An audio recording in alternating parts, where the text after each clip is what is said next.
আমরা বৃত্তের তালে স্পর্শক অঙ্কন করছি। এখন প্রশ্নমালা হচ্ছে 17 প্রশ্নমালা। তার 4 দাগের যে অঙ্কটা আছে দেখো ভালো করে। এখানে 2.8 সেমি দৈর্ঘ্যের ব্যাসার্ধ বিশিষ্ট একটা বৃত্ত অঙ্কন করতে হবে।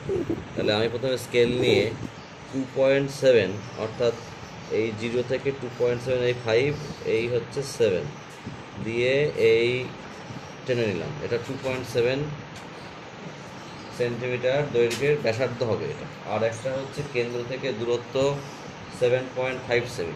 ভালো করে লক্ষ্য করো, 7.5 সেমি তাহলে কোথা হচ্ছে 7.5 সেমি দিয়ে এই 0 থেকে জুড়ে দিলাম। ঠিক আছে, এটা 7.5 সেমি হবে। তা প্রথমে কি করব, প্রথমে আমি একটা এরকম বড় করে দাগ টেনে নেব। সেখানে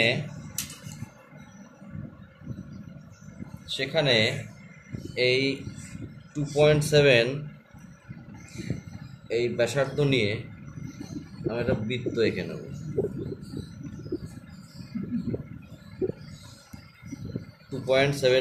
নিয়ে ব্যাসার্ধ নিয়ে বৃত্ত আঁকলাম। এখন বলেছে বৃত্তটা থেকে কেন্দ্র থেকে 7.5 সেমি দূরত্বে একটা বিন্দু নেব। বৃত্ত থেকে কেন্দ্র থেকে 7.5 সেমি দূরত্বে একটি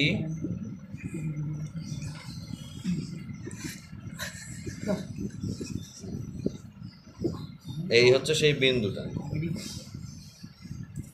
এই বিন্দুটা আমি নাম দিলাম এ, এটা হচ্ছে ও। ঠিক আছে, এইবারে এই এ বিন্দু থেকে এই বৃত্তের ওপর স্পর্শক অঙ্কন করতে হবে। তা আমরা জানি বহিস্থ কোনো বিন্দু থেকে কোনো বৃত্তের ওপর কটা স্পর্শক পাওয়া যায়? দুটো স্পর্শক পাওয়া যায়। সেই জন্যে আমরা কি করব, এবার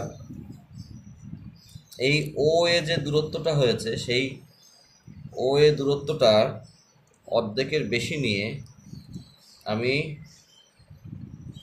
কি করব, সমদ্বিখণ্ডিত করার চেষ্টা করব। সমদ্বিখণ্ডক পেয়ে গেলাম। এই সমদ্বিখণ্ডকের এই ছেদ করলো ডি বিন্দুতে।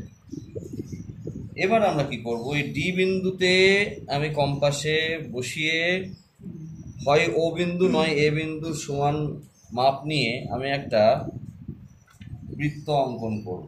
দেখো এ বিন্দুতেও মিলেছে, ও বিন্দুতেও মিলেছে, এবং সবথেকে বড় কথা সেই বৃত্তটা এইখানে দুটো বিন্দুতে ছেদ করেছে।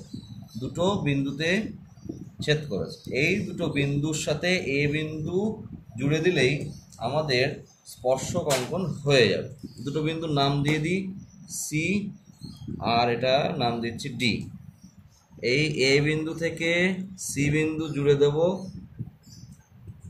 এ বিন্দু থেকে জুড়ে গেল একটা স্পর্শক এসি, আর এইখানে এ বিন্দু থেকে এই ডি বিন্দু জুড়ে দেব, সেক্ষেত্রে হয়ে গেল এডি একটা স্পর্শক। এইভাবে আমরা স্পর্শক অঙ্কন করলাম বহিস্থ কোনো বিন্দু থেকে বৃত্তের ওপর।